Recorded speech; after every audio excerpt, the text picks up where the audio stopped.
नमस्कार। प्रस्तुत है आज का चिंतन।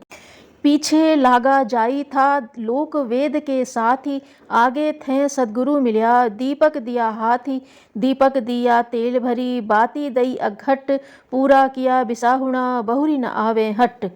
अपनी विशिष्ट शैली एवं उलट बांसी के लिए प्रख्यात संत कबीर ने सदगुरु के मिलने पर हुए चमत्कारी कायाकल्प की चर्चा करते हुए इस प्रसंग में कहा है कि गुरु ने ही कभी ना घटने वाली अक्षय बाती अघट शरीर रूपी दीपक में आयु रूपी तेल भरकर प्रकट की। सदगुरु की महिमा से संत कबीर का साहित्य पूर्णतः मंडित है एवं जहाँ देखें वहाँ समर्पण की महिमा ही दृष्टिगोचर होती है। वे लिखते हैं, सतगुरु के प्रताप ते मिटी गयो सब दुख दंद, कहे कबीर दुविधा मिटी गुरु मिलिया रामानंद। दीन दुखिया के कराल द्वंद से, संशय और दुविधा से उन्हें छुड़ा सकने वाले युग गुरु रामानंद ही थे। कबीर दास ने सदगुरु को पाकर अपने को बड़भागी समझा, स्वयं को एक आदर्श शिष्य बनाया एवं जीवन भर के पुरुषार्थ से ऐसे अध्यात्म का प्रतिपादन कर गए जो आज भी व्यावहारिक है। साधना की सफलता में सदगुरु का महत्व सर्वोपरि बताया गया है। अंतः प्रकृति का चक्रों, उपत्यकाओं, इड़ा पिंगला सुषुम्ना आदि नाड़ियों का, उनके परिष्कार का ज्ञान भी गुरु कृपा से ही मिलता है। गुरु इंसान रूप में वस्तुतः सच्चिदानंद घन रूपी परमात्मा का दर्शन कराने वाली झरोखे रूपी सत्ता है। उसी के माध्यम से हमें अनंत का विस्तार दिखाई पड़ता है। गुरु के बिना अनुभवों में समग्रता नहीं आ पाती। साधना एक प्रकार से शरीर रूपी मकान में वायरिंग के समान है।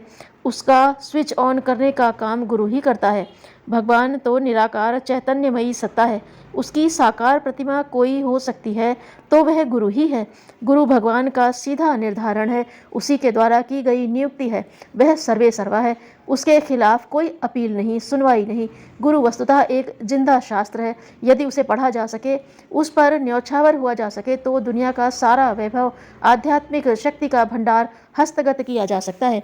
जाबाला का बेटा सत्यकाम गौतम ऋषि के पास पहुंचा। अपने बारे में सब कुछ सत्य बताकर उसने गुरु की कृपा पाई एवं ब्रह्म ज्ञान सीखने की इच्छा प्रकट की तो उन्होंने एक ही बात कही कि गुरु की आज्ञा का अक्षरशः पालन करोगे तो निश्चित ही ब्रह्म की प्राप्ति करोगे। ऋषिवर ने 10 दुर्बल गायें उन्हें दी और कहा, जब तक 1000 पुष्ट गायें एवं उनकी संततियां न हो वे न लौटें। गौ माता को जंगल में चराते चराते एवं प्रकृति का ज्ञान प्राप्त कर गौसेवा के बल पर इसे परमात्म तत्व का बोध हो गया। जब लौटा तो उसके साथ 1000 से अधिक स्वस्थ गायें थीं। चेहरे पर ब्रह्म तेज था। गुरु की आज्ञा का पालन करने से जो कुछ उसने पाया था वह स्पष्ट दृष्टिगोचर हो रहा था। गुरु शिष्य परंपरा भारतीय संस्कृति के स्वर्णिम अध्याय का एक गौरवान्वित करने वाला पक्ष है। गुरु गोविंद पाद के शिष्य आद्य शंकर, जनार्दन पंत के शिष्य एकनाथ, निवृत्तिनाथ के शिष्य ज्ञानेश्वर, गहनी नाथ के शिष्य निवृत्तिनाथ, मत्स्येंद्र नाथ के शिष्य गोरक्षनाथ, रामानंद के शिष्य कबीर, रैदास की शिष्या मीरा, भारती तीर्थ के शिष्य चैतन्य महाप्रभु, श्री अरविंद की शिष्या श्री माँ, रामकृष्ण परमहंस के शिष्य श्री विवेकानंद, स्वामी विवेकानंद के शिष्य सदानंद एवं भगिनी निवेदिता, स्वामी विरजानंद के शिष्य महर्षि दयानंद, बुद्ध के शिष्य आनंद, चाणक्य के शिष्य चंद्रगुप्त, नागार्जुन के शिष्य कन्हपा, व्यास जी के शिष्य सूत, शौनक आदि इस परंपरा के कुछ उदाहरणों में से हैं। परम पूज्य गुरुदेव पंडित श्रीराम शर्मा आचार्य ने अपना समर्पण अपने गुरु सर्वेश्वरानंद जी को किया, जो हिमालय में सूक्ष्म शरीरधारी ऋषि सत्ता के रूप में विद्यमान है एवं इस समर्पण ने उन्हें इस युग का दृष्टा, नवयुग की अधिष्ठाता गायत्री माता के माध्यम से जन जन तक संस्कार चेतना का संचार करने वाला युग ऋषि ही नहीं, महाकाल का प्रतिनिधि प्रज्ञावतार की सत्ता के रूप में स्थापित कर दिया। परम पूज्य गुरुदेव ने 1961 की माह दिसंबर की अखंड ज्योति में लिखा है, हम सदा ही अपने मार्गदर्शक की कठपुतली रहे हैं, उन्हीं के इशारे पर चलते रहे हैं, सो शेष जीवन की रूपरेखा बनाने तथा निभाने में भी हमारा कोई वश नहीं है। जो उन्होंने कहा तब कहा व कराया है सो हम करते रहे हैं, बिना अपनी व्यक्तिगत इच्छा का समावेश किए सदा करते रहेंगे। इसी प्रकार नवंबर 1970 की अखंड ज्योति में भी लिखते हैं, जीवन के 15 से 60 वर्ष तक किसी महाशक्ति के इशारे पर हम कठपुतली की तरह ही चले हैं। अधिक से अधिक हमें एक निष्ठावान सैनिक कहा जा सकता है, जिसने लंबी जिंदगी के असंख्य क्षणों में से प्रत्येक को अपने सूत्र संचालक की इच्छानुसार ही बिताया।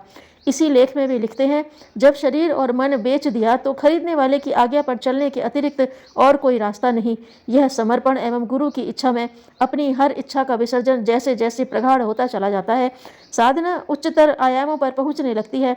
स्वामी विवेकानंद ने सच्चे शिष्य के लिए गुरु की कृपा 4 शर्तों पर खरा उतरने पर ही बरसने की बात कही है। ये 4 शर्तें हैं: 1. सद और असत का विवेक। 2. ईश्वर प्राप्ति की तीव्रतम इच्छा। 3. इस लोक और परलोक की सभी कामनाओं का त्याग। 4. गुरु के प्रति अटूट निष्ठा। इनमें चारों ही महत्वपूर्ण हैं, किंतु यहाँ साधना समर में सफल होने के लिए शिष्यत्व की चौथी पहचान गुरु के प्रति अटूट निष्ठा प्रकरण पर थोड़ा प्रकाश डालना चाहिए। निष्ठा का अर्थ है अक्षरशः पालन, गुरु आज्ञा के अनुसार चलना। निष्ठा अर्थात और कोई गति नहीं, जो गुरु का निर्देश है उसी के अनुसार जीवन की रीति नीति का ढल जाना। गुरु वस्तुतः शरीर नहीं होता, वह तो चैतन्य ब्रह्म रूप है। उसके माध्यम से जीवोद्धार का संकल्प लेकर भगवान स्वयं चिन्मय शरीर धारण कर आया है, यह हमें मानना पड़ेगा। कोई व्यक्ति सिद्ध महात्मा हो सकता है, पर हमारे गुरु हमारे लिए ही सद्गुरु हैं।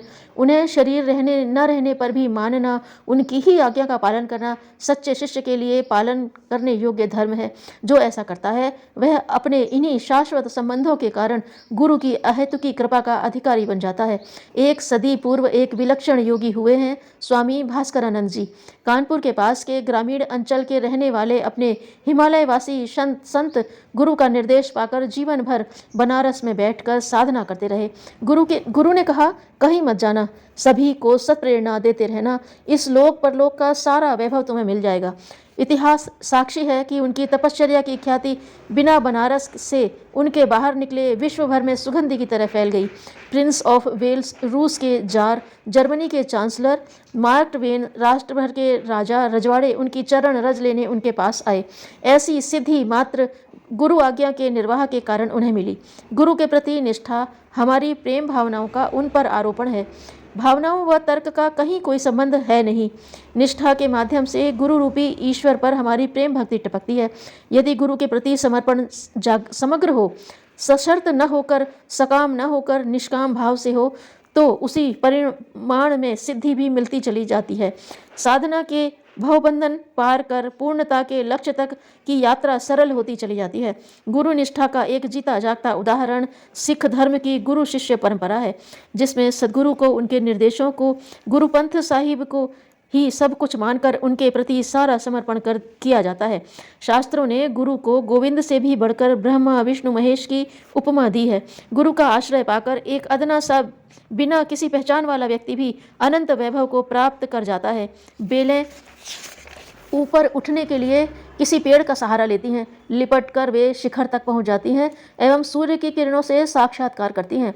साधक को भी यदि मार्गदर्शन का अवलंबन मिल सके, वह अपनी श्रद्धा उस मार्गदर्शक पर टिका सके, उसे निभा सके, तो वह आध्यात्मिक भूमि विभूतियों का स्वामी बन सकता है। समर्थ सत्ता के साथ जुड़ जाने पर सामान्य भी असामान्य बन जाता है। समर्थता के साथ जुड़ने के बाद असमर्थता भी समर्थता में बदल जाती है। फिर लोक में कोई भी कार्य उसके लिए असंभव नहीं होता। गंदे नाले का पानी गंगा में मिल जाने पर वह गंगा जल की तरह सम्मान पाता है। यह समर्थ सानिध्य का ही प्रभाव है, जिसकी तुलना पारस अमृत कल्प वृक्ष से की जा सकती है एवं परिणति कायाकल्प के रूप में वर्णित की जाती है। आज की परिस्थितियों में जब चारों ओर आपाधापी मची है, कलयुग की पराकाष्ठा का समय है, धर्मतंत्र भी विकृतियों में उलझा दृष्टिगोचर होता है। एक ही तरीका है कि हम गुरु के ज्ञान शरीर को मार्गदर्शक मानकर उनके निर्देशों को आत्मसात कर अपनी निष्ठा दिन प्रतिदिन और प्रगाढ़ बनाते चलें। जिस सद्गुरु ने गायत्री महाशक्ति को युग के विश्वामित्र के रूप में घर घर तक पहुँचा दिया, सबके लिए सुलभ बना दिया, उन्हें कोई भी अपनाकर उनके सूक्ष्म व कारण शरीर से वही लाभ ले सकता है जो उनके स्थूल शरीर रहते उनके समीपवर्ती शिष्यों ने पाया। जो समीप नहीं थे किंतु अपने समर्पण के बल पर जिन्हें अगणित सिद्धियां मिली, उनके उदाहरण भी अगणित हैं। सद्गुरु के बिना साधना के क्षेत्र में प्रगति अकल्पनीय है। हमें विश्वास रख अपना प्रतिक्षण दृढ़ बनाते चल, युग धर्म को अंगीकार कर इस युग परिवर्तन की वेला में शिष्य भाव से जुट जाना चाहिए।